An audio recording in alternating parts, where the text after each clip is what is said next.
for attending our presentation today.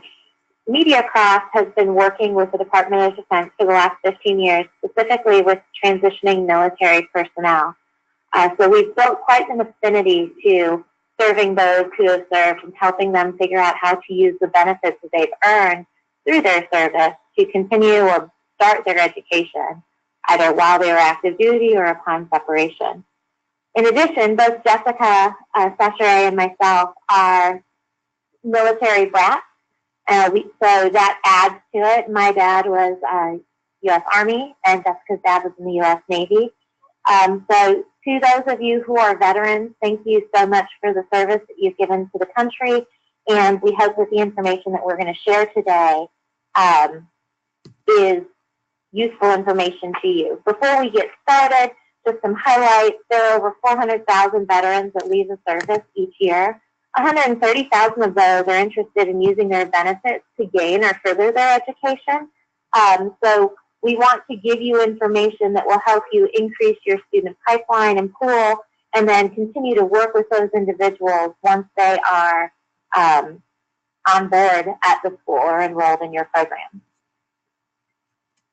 Jessica is going to go ahead and talk a little bit about what you can expect here today, and we will be going back and forth through the course of the conversation, sharing information with you.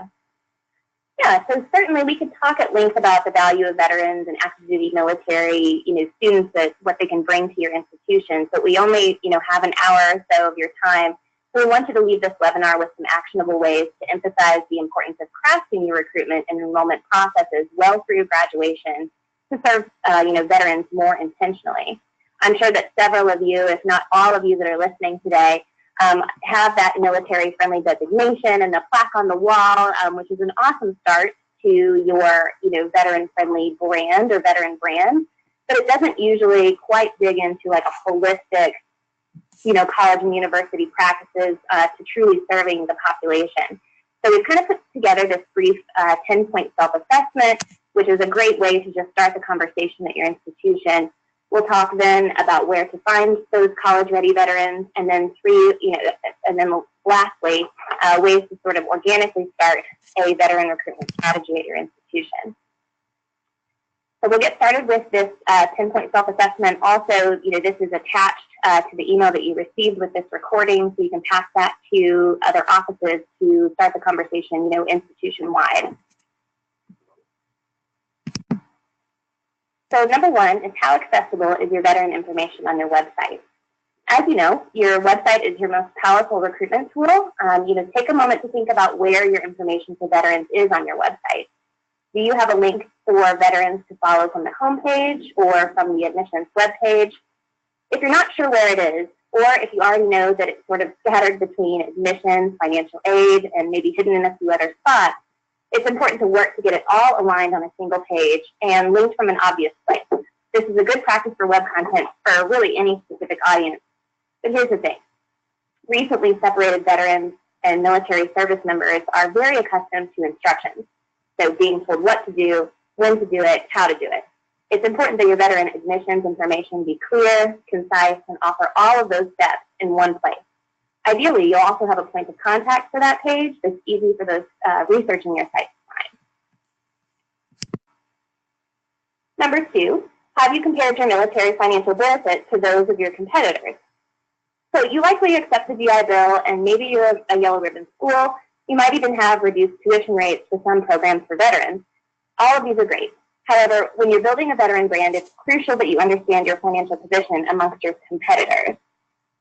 We are in St. Louis, so we've compared several area universities using the same tools that separating military members use, the GI Bill comparison tool and yellow ribbon benefit sites.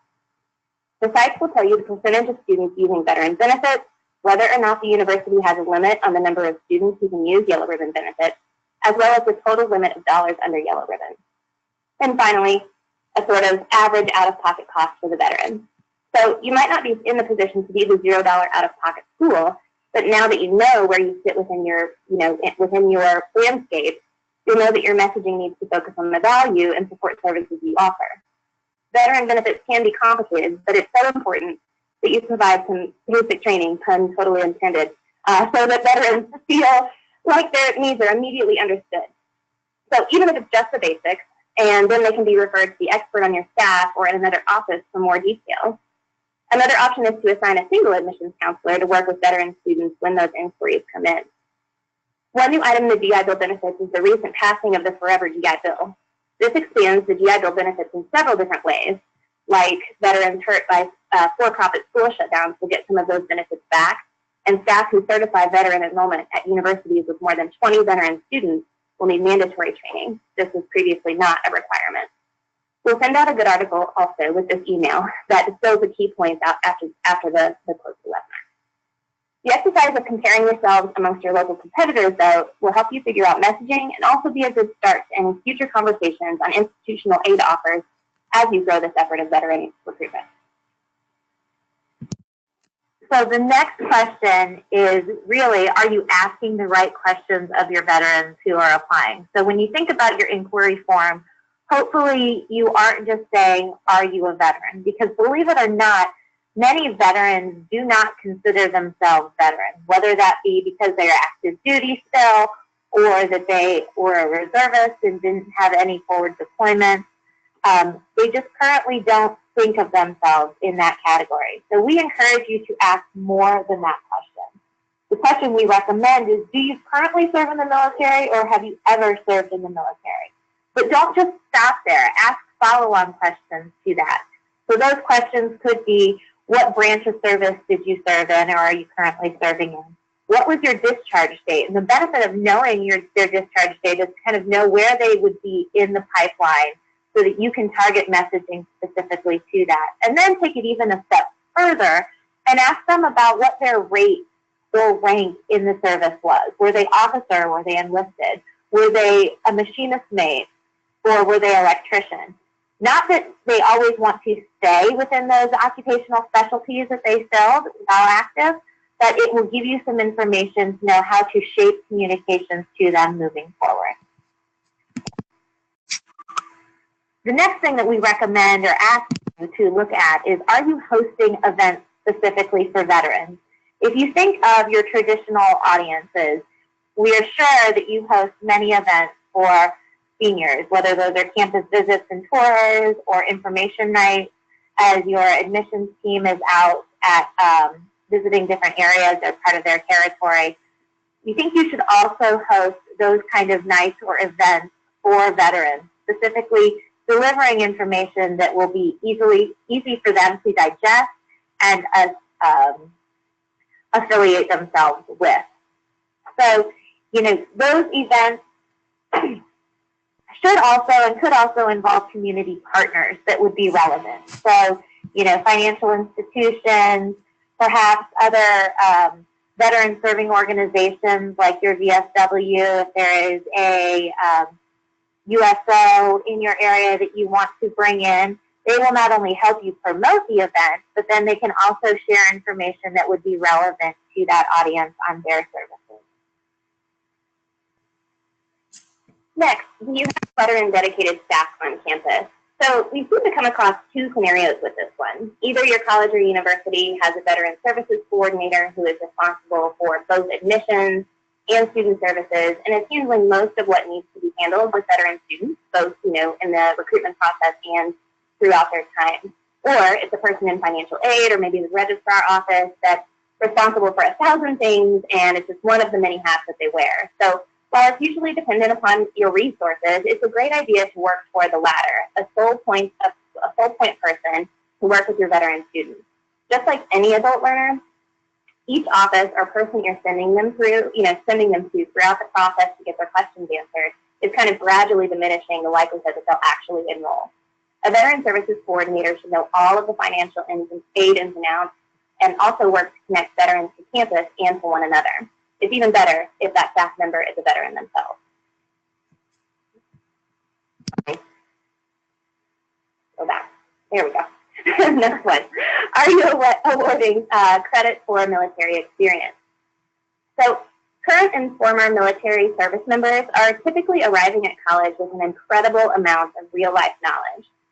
They have training, experience, etc., even if they don't necessarily have, on paper, formal education.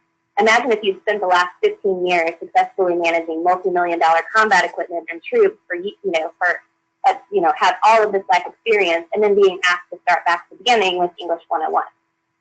So if you don't already have a specific plan, for awarding credit for military experience, a good place to start is ACE's Military Guide. This site offers equivalencies directly from the Joint Services Transcript, or the JST, which is the military's record of education. So you can log on into here, search your courses, and the site will give you some equivalency, some basic equivalencies. In addition, ensure you're talking with veterans about the opportunity to test out a certain lower level courses through CLEP, or other programs at your university. Work to establish a plan for veterans that allows them to get as close to the career-related coursework as possible when they start pursuing their degree. If you have something like this in place already, that's great. Just make sure that it's central to your messaging and train your counselors on how to discuss it with veterans. It's so important, before I go on to the next question, to really ensure that you are training your counselors so that they can speak as well as your veteran services coordinator or veteran coordinator on campus.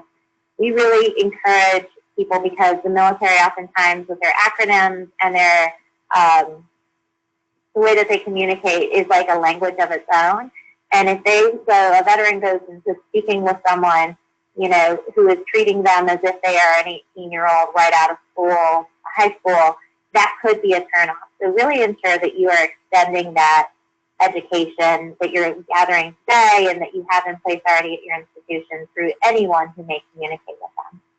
That kind of plays into the next question, which is, do you have an active SVA or a veteran-to-veteran mentorship program? So, Jessica spoke a little bit earlier about camaraderie and how veterans thrive in speaking with people who understand their language. And it's important to tap into that to build a connection with them. So an SVA, or Student Veterans of America, has several references that are available on their website for you to look at that help build that connection, and talks about different ways that you can build veteran-to-veteran mentorship programs. Whether it is going to their annual conference, sending your SVA leader, who hopefully is a current student and is taking some initiative there, to the annual conference, which in 2018, that is January 4th through 6th in San Antonio, or tapping into some of the resources that are offered for your faculty and staff on mentoring or simulation training for students that have perhaps some challenges associated with mental health or stress preparedness. So ensuring that that program is in place and that you're encouraging your veteran students to participate in it will help you continue to recruit and retain qualified veterans to your organization. Next question is a fun one but hard, we know, for you. Do you have dedicated space for veterans on your campus? When we've given this presentation in person, we have been pleasantly surprised by the number of campuses that do have dedicated space for their veterans and how well utilized it is by those veterans. Your veterans are typically not going to live on campus, so having some place where that they can gather together during the day for study breaks, conversation, to work on group projects, etc., is wonderful. There are grants available through the SVA that you can apply for, chapter grants that can help you earn money or raise money to put towards rehabbing or creating that veteran space on your particular campus or across multiple campuses. It will be used. That if you build it, they will come. They will use that space and you will reap the rewards of that investment. Next is, do you offer any veteran-specific courses? So while most veterans don't want to pursue their military job in the civilian world, they may be interested in staying connected with the veteran community. An easy way to do this is to offer a one-credit orientation course for veterans during their first semester. So if you only have a handful enrolling at once, maybe you could do like an online course, or maybe just a class that meets, 2 or 3 times during the semester. but it's going to allow for conversations to happen, sort of organically on the challenges of transitioning from military to civilian life and higher education as their next step, and also bring veterans on your campus together to build that camaraderie. A step further would be to maybe explore opportunities for courses within established academic programs like psychology and social work that, again, focus on the needs and challenges of veterans in the community at large. And last question is, are you tracking your student veterans for outcome stories? So you guys probably know that outcomes are important to every audience, but transitioning military members are leaving a job. So they really need to know that this step, to transition from their military career to pursuing their degree is a step in the right direction. You'll find that better success if you can distill outcomes data for veterans specifically. They're going to want to know, be able to see themselves within those statistics, but also into some of those, stories. So seek out stories of your student veterans or alumni that were veterans and add to your marketing mix with some of those testimonial style stories. What's more, that is the government will likely begin to ask for this information in order for you to qualify your institutions for the Veteran Financial Aid Program. So it's a good idea to start putting that tracking plan in place. So hopefully, as you've gone through these questions, you've identified a few places where your institution can improve and some places where you're already ahead of the curve. If you've answered yes mostly to these questions, then we believe you're ready to embark on the next step, which is really building your veteran brand. So the first step in building your veteran brand is to the messaging you use in recruitment to high school students or adult students to veterans specifically. They may not have taken the standardized college entrance exam, but that doesn't mean that they're starting from zero in terms of experience, as Jessica mentioned earlier. You want to ensure that you have publications and e-communications that accurately reflect their application and enrollment expectations, and that go ahead and take the initiative to answer some of those frequently asked questions that they may have.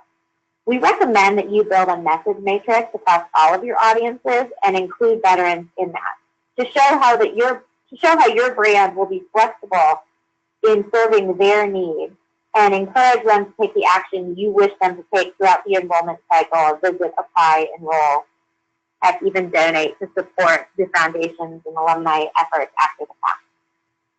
So that is the first thing. You want to make sure, as Jessica mentioned earlier, that your vet info is easily accessible online and that you have a veteran-specific page. We encourage you, if you're going to be doing any of the strategies that Jessica's going to talk about in a minute, for lead generation, et cetera, to have veteran-specific landing pages that you can track. And on those pages, you might want to consider things such as skill matching or building a crosswalk of how their experience can translate into different degree programs that you are offering. And then the last piece of this is really knowing the military landscape. So we are based in St. Louis, as Jessica said a few minutes ago. We have several bases in or around the St. Louis Metro East area, spreading over to the Kansas City area, that are actively serving veterans. They don't have to be large bases. Sometimes they're the reserve units in the area that you want to reach out and speak to. But know this landscape and know what services they offer, and begin to encourage your admissions or your veteran services personnel to make connections at these locations. So what do those connections look like? A lot of these organizations will have transition assistance programs in place that help veterans or active duty servicemen and women transfer their skill set or transition out into the civilian world. Meet with those program coordinators, share the information on your university, your college, with them about what they can expect.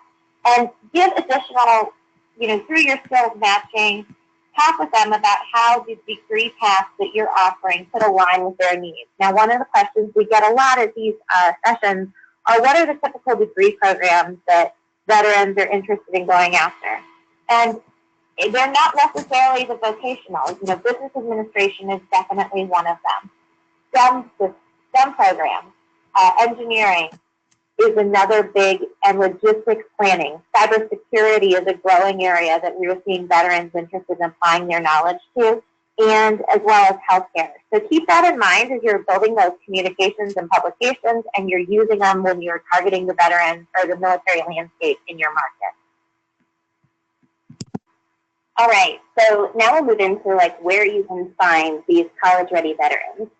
Just like any adult audience, it's pretty difficult to sometimes pinpoint where they are in a decision-making process to return to school. However, there are consumer list sources that are available that identify veterans and active duty military members in geographic locations that have indicated an interest in continuing their education. So you can either, look at your landscape like we did, just using Google Maps or other resources, and potentially, pull lists within a certain age range, maybe even with an interest in a particular type of career, and build some messaging and a lead generation campaign around it. You can also purchase names of active duty service members with a home of record near you. This can be a great way to communicate a hometown school's online programs. Might be a little bit more attractive to someone that's serving away from home, that they would know that the school that they grew up around is a quality institution. Just like traditional search campaigns, these can include a variety of email, direct mail, but also digital campaigns like IP targeting and retargeting that drive veterans seeking education to a landing page where you can capture the contact information. You can also even consider doing some geofencing or geotargeting in and around base areas. Just be sure that you have an intentional, specific follow-up plan. Don't just dump them into your general communication flow.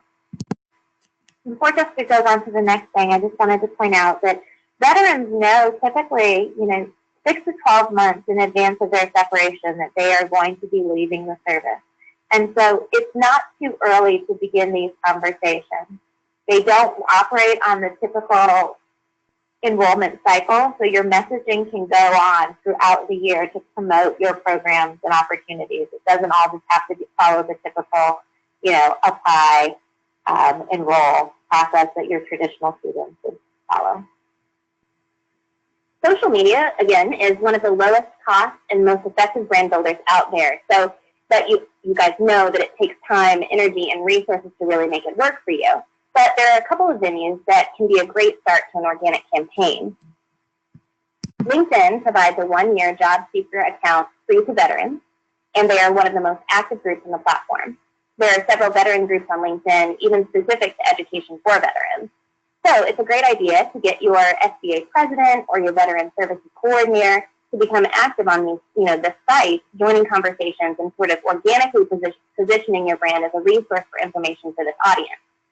Rallypoint.com is another fairly new social network specific to the military. It's sort of a LinkedIn meets Facebook, but is specifically for military families.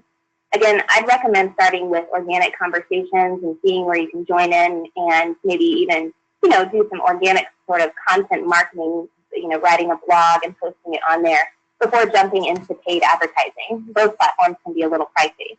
But providing organic content can often yield a better return on investment than those paid advertising campaigns. All right, so once you're ready to really get started, you sort of are ready to make an intentional plan. The first thing you need to do is activate your community. Reach out to chapters that serve veterans, such as the Mission Continues, your local USO, like Jen mentioned earlier, and Wounded Warriors, to see how your college or university can partner with these incredible organizations.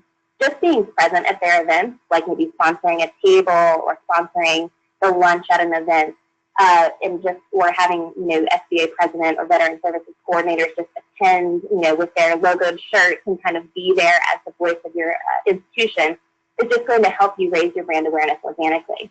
But also, make sure that you know who your veterans are at your own institution. I bet you all have veterans and reservists right within your faculty and staff that you don't know about yet. Create a task force that allows you to more easily approach this effort to build this veteran recruitment strategy. This task force can, not only inform what your messaging should sort of sound like, but they can handle follow-up, attend events, and create a voice for your institution on their own social media channels. As with any recruitment marketing strategy that MediaCross would work with, set out first with specific goals for enrollment. You want to set intentional, reachable goals and establish what key performance indicators you are going to need to show your administration as you build this effort and go along. And then match those goals with the package of your budget, resources, and university brand best. So at this point in time, if we were in a live audience, we would open up the floor to questions. Hopefully we've answered a lot of the questions you may have and maybe even stimulated you to think of additional questions. If you need to reach us, do not hesitate to contact either Jessica or myself. Our emails are here on the screen for you. We are more than happy to assist at any level. And we just really wanted to say the Media Class really believes in doing work that matters, and serving our veterans is something that is near and dear to us. And so at any place or shape we can help or assist or provide guidance, we would be happy to do so. So good luck to you on your initiative. Thank you so much for taking the time to spend with us today and listen to this information. And we hope to hear from you or see you at an event coming up sometime soon. Best of luck.